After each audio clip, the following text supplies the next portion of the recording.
Hi there, it's so good to have you here for today's reading. We are at Numbers chapter 10. And the Lord spoke to Moses, saying, Make 2 silver trumpets for yourself. You shall make them of hammered work. You shall use them for calling the assembly and for directing the movement of the camps. When they blow both of them, all the assembly shall gather before you at the door of the tabernacle of meeting. But if they blow only one, then the leaders, the heads of the divisions of Israel, shall gather to you. When you sound the advance, the camps that lie on the east side shall then begin their journey. When you sound the advance the second time, then the camps that lie on the south side shall begin their journey. They shall sound the call for them to begin their journeys. And when the congregation is to be gathered together, you shall blow, but not sound the advance. The sons of Aaron, the priests, shall blow the trumpets, and these shall be to you as an ordinance forever throughout your generations. When you go to the war in your land against the enemy who oppresses you, then you shall sound an alarm with the trumpets, and you will be remembered before the Lord your God, and you will be saved from your enemies. Also in the day of your gladness, in your appointed feasts, and at the beginning of your months, you shall blow the trumpets over your burnt offerings and over the sacrifices of your peace offerings, and they shall be a memorial for you before your God. I am the Lord your God. Now it came to pass on the 20th day of the second month in the second year that the cloud was taken up from above the tabernacle of the testimony. And the children of Israel set out from the wilderness of Sinai on their journeys. Then the cloud settled down in the wilderness of Paran. So they started out for the first time according to the command of the Lord by the hand of Moses. The standard of the camp of the children of Judah set out first according to their armies. Over their army was Nachshon, the son of Amminadab. Over the army of the tribe of the children of Issachar was Nethaneel, the son of Zua. And over the army of the tribe of the children of Zebulun was Eliab, the son of Helon. Then the tabernacle was taken down, and the sons of Gershon and the sons of Merari set out carrying the tabernacle. And the standard of the camp of Reuben set out according to their armies. Over their army was Eleazar, the son of Shedeur. Over the army of the tribe of the children of Simeon was Shelumiel, the son of Zurishaddai. And over the army of the tribe of the children of Gad was Eliasaph, the son of Deuel. Then the Kohathites set out carrying the holy things. The tabernacle would be prepared for their arrival. And the standard of the camp of the children of Ephraim set out according to their armies. Over their army was Elishama, the son of Ammihud. Over the army of the tribe of the children of Manasseh was Gamaliel, the son of Pedazah. And over the army of the tribe of the children of Benjamin was Abidan, the son of Gideoni. Then the standard of the camp of the children of Dan, which formed the rear guard of all the camps, set out according to their armies. Over their army was Ahiezer, the son of Ammishaddai. Over the army of the tribe of the children of Asher was Pagiel, the son of Okran. And over the army of the tribe of the children of Naphtali was Ahira, the son of Enan. Thus was the order of march of the children of Israel according to their armies when they began their journey. Now Moses said to Hobab, the son of Reuel, the Midianite, Moses' father-in-law, We are setting out for the place of which the Lord said, I will give it to you. Come with us, and we will treat you well, for the Lord has promised good things to Israel. And he said to him, I will not go, but I will depart to my own land and to my kinsmen. So Moses said, Please do not leave, inasmuch as you know how we are to camp in the wilderness, and you can be our eyes. And it shall be, if you go with us, indeed it shall be, that whatever good the Lord will do to us, the same we will do to you. So they departed from the mountain of the Lord on a journey of 3 days, and the ark of the covenant of the Lord went before them for the 3 days' journey to search out a resting place for them.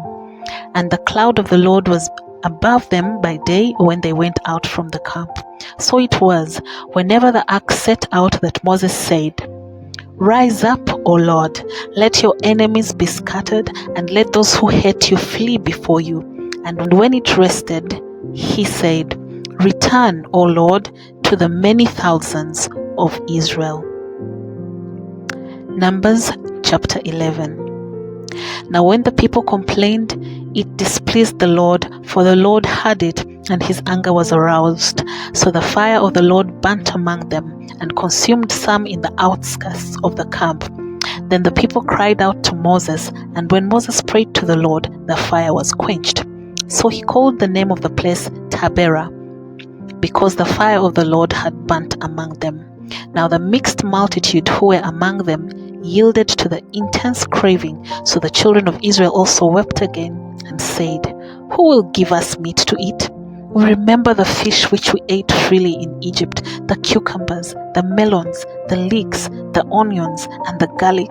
But now our whole being is dried up. There is nothing at all except this manna before our eyes.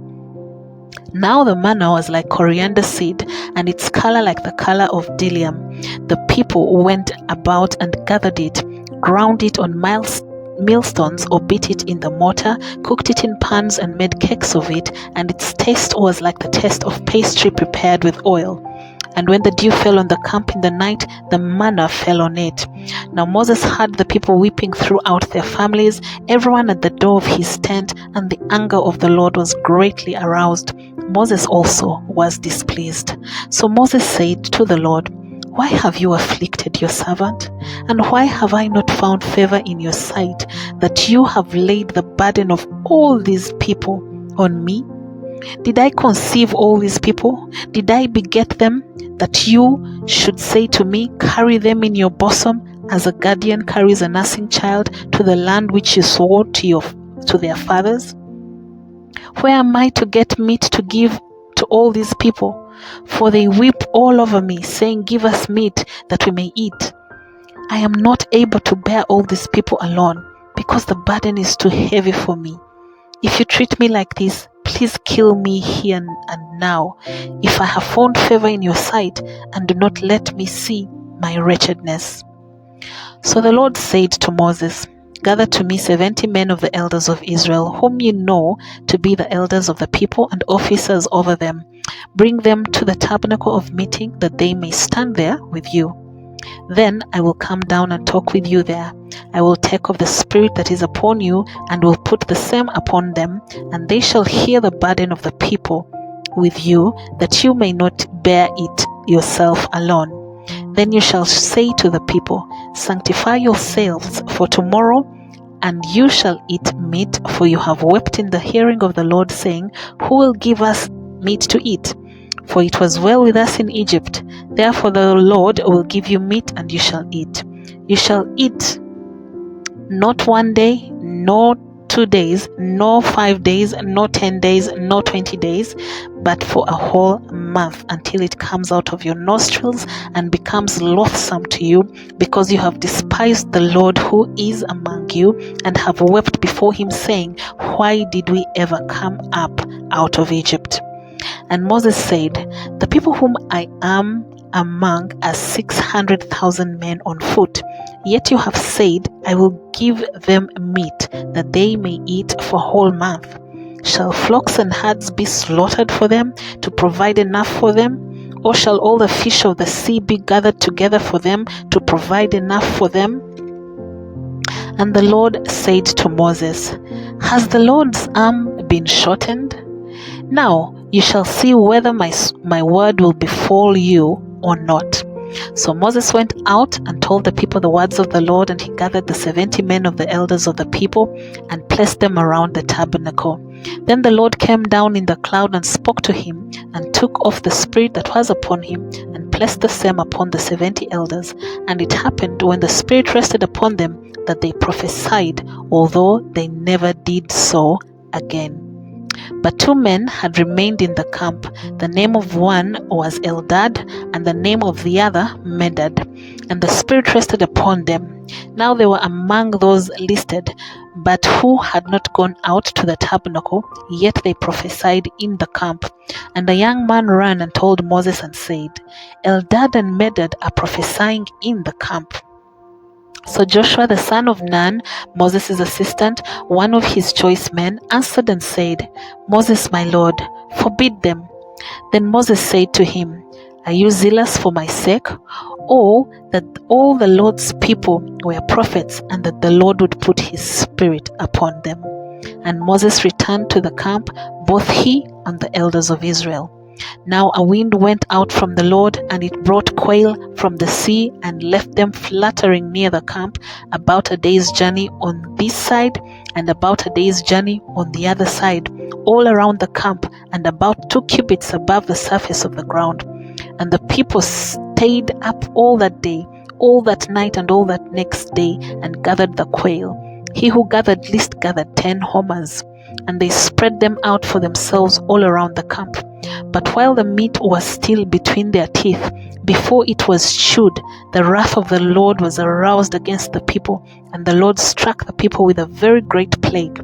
So he called the name of the place Kibroth Hatava, because there they buried the people who had yielded to craving. From Kibroth Hatava, the people moved to Hazeroth and camped at Hazeroth.